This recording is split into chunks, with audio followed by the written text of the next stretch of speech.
대해서 국민의힘이 내놓는 논평들이 오히려 안보 불안을 조성하고 있습니다. 지난 10일 국민의힘 대변인단은 두 번이나 이재명 대통령 또한 외환죄라며 물타기를 시도했습니다. 정부의 입장은 듣지도 않은 채 우리 군이 무임기를 침투시켰다는 북의 일방적 주장을 사실처럼 전제한 것부터가 잘못입니다. 게다가 평양에 무임기를 띄워서 계엄의 정당성을 확보하려 했다 이적죄로 기소된 윤석열의 경우를 끌어오는 것은 더욱 언어도단입니다.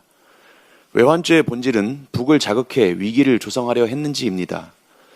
윤석열의 경우 특검 수사를 통해 평양 무임기 침투가 V의 지시였다거나 북의 반응에 대해 VIP가 박수치며 좋아했다는 등 군 내부 진술까지 보도된 상황인데 어떻게 이번 사건과 같은 선상에 두고 비교를 한다는 말입니까? 그리고 이어진 11일자 논평에서도 국민의힘은 우리 정부가 사실관계를 명확히 밝히지 않은 채 저자세만 보였다고 비난했습니다. 허위 주장입니다.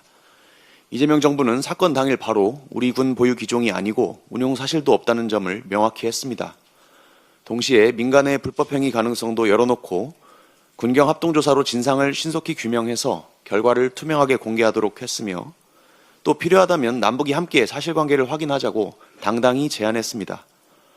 거짓이면 거짓대로 근거를 쌓아서 단호히 반박하고 문제가 있으면 있는 대로 조사해서 책임을 묻는 것, 이것이 표준적인 위기 대응 방법 아닌가요? 이러한 절제된 소통 덕분에 지난 정권 실정으로 남북 한 라인이 끊긴 상황에서도 불필요한 긴장이 더 커지지 않도록 관리될 수 있었습니다. 사실 지난 평양 무인기 사건을 떠올리면 지금 와서 국민의힘이 내뱉는 말들이 참담하게만 느껴집니다. 당시 김용현 국방부 장관은 국회 질의에서 그런 적이 없다고 했었다가 불과 1시간 만에 확인해 줄 수 없다고 말을 바꾸며 갈팡질팡했었습니다. 국민 불안과 의혹 앞에서도 전략적 모호성을 핑계로 장기간 침묵했지만 결국 뒤늦게 수사로 드러난 결과는 계엄 명분을 쌓기 위한 이적 행위를 은폐했다는 것 아니겠습니까?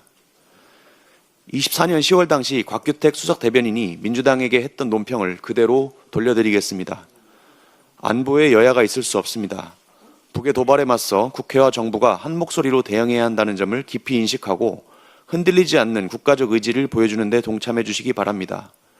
우리 정부 탓부터 한다면 이는 국론 분열을 자극하는 북한 의도에 말려드는 것임을 잊지 마십시오.